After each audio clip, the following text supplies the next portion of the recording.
للطاغين مآبا। আল্লাহ বলেন যারা তাগীন, যারা কুদরতদ্রোহী, আল্লাহকে মানে না, রাসূলকে মানে না, তাদের জন্য আল্লাহ জাহান্নামের ফাঁদ রেখেছেন। বলেন না নাউজুবিল্লাহ। এই জাহান্নাম ভাই কেমন রাসূল বর্ণনা করেছেন, আল্লাহ কোরআনে বর্ণনা করেছেন। এই জাহান্নামের আযাব থেকে বাঁচতে হলে আপনাকে আমাকে এরকম মাহফিলে আসতে হবে, বসতে হবে, নিজের গুনার জন্য আল্লাহর কাছে তওবা করতে হবে। বায়ান আল্লাহ পাক রব্বুল আলামিন বলেন, ইয়া আইয়ুহাল্লাযীনা আমানু তুবু ইলাল্লাহি তাওবাতান নাসুহা। আল্লাহর কাছে তওবা চাও, তওবা করো। সারা জিন্দেগি ভর আপনি গুনাহ করলেন, আর যদি আল্লাহর কাছে মাফ চাইতে পারেন, আল্লাহ দয়া করে মায়া করে আপনার আমার জিন্দেগির গুনাহকে মাফ করে দিতে পারেন। শয়তান আল্লাহর কাছে চ্যালেঞ্জ করে, ও আল্লাহ, যে বনি আদমের কারণে আমি আজকে চিরস্থায়ী জাহান্নামী হইলাম, যেই বনি আদমের কারণে আজকে আমি জাহান্নামী হইলাম, জান্নাত থেকে বের হইলাম। এই শয়তান জান্নাতে ছিল কি ছিল না? ছিল, কিন্তু আদমকে সিজদা না করার কারণে আজকে সে জাহান্নামী হয়েছে। সে বলে, আল্লাহ, যেই বনি আদমের কারণে আমি চিরস্থায়ী জাহান্নামী হইলাম, ওই বনি আদমকে আমি জাহান্নামে নিয়ে ছাড়ব, প্রত্যেকটা বনি আদমকে। আল্লাহর কাছে চ্যালেঞ্জ করল, এই শয়তান আল্লাহকে চ্যালেঞ্জ করলো। আল্লাহ বলেন, ও শয়তান, তুমি শুনো, আমার একটা বান্দা যদি মসজিদে গিয়া আমার দরবারে হাত উঠায়, আমাকে সিজদা করে, আমার কাছে চায়, আমি আল্লাহ পাক রব্বুল আলামিন আমার কাছে চাইতে দেরি হবে, আমি আল্লাহ তাকে মাফ করতে দেরি হবে না। সুবহানাল্লাহ। এই জন্য রাসূল পাক সাল্লাল্লাহু আলাইহি সাল্লাম বলেন, আত-তাইবু মিনাজ যামবি কামাল্লা যামবালা। গুনাহগার যখন আল্লাহর কাছে তওবার জন্য মাফ চায়, এই গুনার জন্য মাফ চায়, তওবা করে আল্লাহর কাছে, আল্লাহ পাক রব্বুল আলামিন বলেন, মনে হয় সে কোনো গুনাহই করে নাই। বলেন না সুবহানাল্লাহ। এখন আমরা যারা গুনাহগার আছি, না সবাই নিষ্পাপ? কে কে নিষ্পাপ হাত তুলেন। সবাই নিষ্পাপ, কেউ গুনাহ করেন নাই? সবাই কম বেশি গুনাহ করছেন কি করছেন না? আমি গুনাহগার, আপনি গুনাহগার, সবাই গুনাহগার। কিন্তু গুনাহ নিয়ে কি বসে থাকলে হবে? কাফন সুরের ঘটনা। কাফন সুর কেমন? কাফন সুর, মানুষ যখন মারা যায় কবরে তাকে দাফন করা হয় কি হয় না? দাফন করা হয়। এই দাফন করে চলে আসার পরে মানুষেরা সে কবরকে খনন করে খুদে এই কাপড়গুলা নিয়ে আসে। বলেন না নাউজুবিল্লাহ।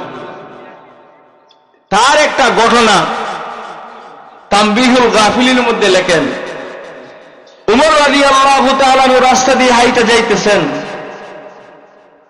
দেখতেছেন এক টকবক যুবক কাঁদতেছে। তিনি জিজ্ঞেস করলেন, ভাই আপনি কাঁদেন কেন? তিনি বলেন, আমি গুনাহগার, আমি পাপ করছি। তো উমর রাদিয়াল্লাহু তাআলা আনহু রাসূল পাক সাল্লাল্লাহু আলাইহি সাল্লামের দরবারে ওই ব্যক্তিকে নিয়ে গেলেন। যখন রাসূল পাক সাল্লাল্লাহু আলাইহি সাল্লাম ওই ব্যক্তিকে আল্লাহর রাসূলের দরবারে নিয়ে গেলেন, আর উমরও কাঁদতেছেন, তিনিও কাঁদতেছেন। রাসূল বলেন, ও উমর, তুমি কেন কাঁদো? রাসূল পাক সাল্লাল্লাহু আলাইহি সাল্লামকে উমর রাদিয়াল্লাহু তাআলা আনহু বলেন, ইয়া রাসূলুল্লাহ, ইয়া হাবিবাল্লাহ, যুবকের কান্না দেখে আমার কান্নাকে থামাইতে পারতেছি। রাসূল বলেন, ওই যুবককে ডাক দাও। যখন যুবক ভিতরে আসলো, রাসূল পাক সাল্লাল্লাহু আলাইহি সাল্লাম জিজ্ঞাসা করলেন, তুমি কেমন গুনাহ করেছো? সে বলে, আল্লাহ রাসূল, আমি বিরাট বড় গুনাহ করছি। রাসূল প্রশ্ন করলেন, তোমার গুনাহ বড় না আল্লাহর আরশ বড়? সে বলে, আমার গুনাহ বড়। রাসূল আবার জিজ্ঞাসা করলেন, তোমার গুনাহ বড় না আল্লাহর কুরসি বড়? সে বলে, আমার গুনাহ বড়। রাসূল বলেন, তুমি কি আল্লাহর সাথে শিরিক করেছো? সে বলে, না।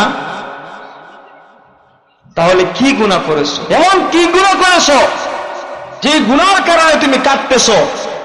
ওই ব্যক্তি বলে, ইয়া রাসূলুল্লাহ, ইয়া হাবিবাল্লাহ, আমি একবার যখন কাফন চুরি করতে গেলাম, এক যুবতী মহিলাকে পাইলাম। ওই মরা মহিলার সাথে আমি জিনা করছি। বললেন না, নাউজুবিল্লাহ। আর জোরে বলেন, নাউজুবিল্লাহ।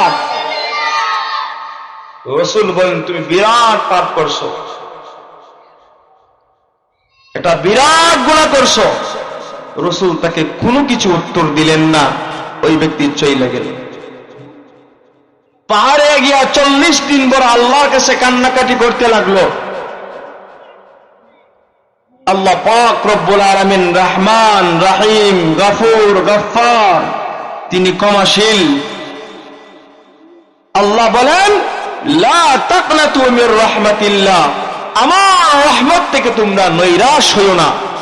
কারণ উহুদ পাহাড় পরিমাণ যদি গুনাহ করে থাকো আর আমি আল্লাহর কাছে মাপ চাও, আমি আল্লাহ নিমিষের মধ্যে তোমার গুনাহকে ক্ষমা করে দেব। ওই ব্যক্তি যখন গুনার জন্য আল্লাহ পাক রব্বুল আলামিনের দরবারে কান্নাকাটি করে আর বলে, ইয়া রব্বুল আলামিন, আকরামাল আকরামিন, আমি যে গুনাহ করেছি আমার গুনার মনে হয় ক্ষমা নাই। রাসূলের দরবারে গেলাম, রাসূল আমাকে ফেরত দিলেন। আয় আল্লাহ, আপনিও যদি আমাকে ফেরত দেন আমি আর কার দরবারে যাব? আপনি যদি আমাকে ফেরত দেন আমি আর কার দরবারে গিয়ে চাইব? আয় আল্লাহ, আপনি তো জাহান্নাম বানাইছেন কাফিরদের জন্য, আয় আল্লাহ জান্নাত আপনি বানাইছেন মুমিনদের জন্য। আল্লাহ, আপনি আমাকে জাহান্নাম থেকে মুক্তি দিন। এইরকম ভাবে যখন ওই বান্দা আল্লাহর কাছে ক্ষমা চাইতে লাগলো, আল্লাহ পাক রব্বুল আলামিন ওই ব্যক্তির গুনাহকে ক্ষমা করে দিলেন। সুবহানাল্লাহ বলবেন না? আর আজকে বলেন সুবহানাল্লাহ। সুবহানাল্লাহর কেমন দাম জানেন? কোন ব্যক্তি যদি দিল থেকে একবার সুবহানাল্লাহ বলে, জান্নাতে তার জন্য একটা গাছ রোপণ করা হয়। বলেন সুবহানাল্লাহ। আজকে আমার আপনার ভিতরে জান আছে, কিন্তু আমার ভিতর থেকে যখন জান বের হয়ে যাবে, প্রাণ বের হয়ে যাবে, সেই দিন আমি সুবহানাল্লাহ, আলহামদুলিল্লাহ বলতে পারবো না, আল্লাহু আকবার বলতে পারবো না। সেই দিন আল্লাহর কাছে আবদার করবে, আল্লাহ, আল্লাহ, জাহান্নামের আযাব আর সহ্য করতে পারতেছি না, আপনি দুনিয়াতে পাঠান, না আমাল সালিহা, নেক আমল করে আবার আসবো। আল্লাহ বলেন, না রে বাবা, তোকে আমি 1-2 দিন সময় দেই নাই, গোটা জিন্দেগি, এমন একটা জিন্দেগি দিয়েছিলাম, লম্বা জিন্দেগি, 60 বছরের জিন্দেগি দিয়েছিলাম, 70 বছরের জিন্দেগি দিয়েছিলাম। এরকম জিন্দেগি পায়া আমার ইবাদত করো নাই, আমাকে সিজদা করো নাই, আজকে জাহান্নামে আযাব ভোগ করতে থাকো। কতদিন ভোগ করবা? আল্লাহ বলেন, লাবিসিনা ফিহা আহকাবা। আহকাব শব্দের অর্থ দীর্ঘকাল দীর্ঘকাল জাহান্নামের আযাব ভোগ করতে থাকো, সেই আল্লাহর কাছে ফরিয়াদ করবে, আল্লাহ আপনি আমার আযাবকে হালকা করেন, হালকা।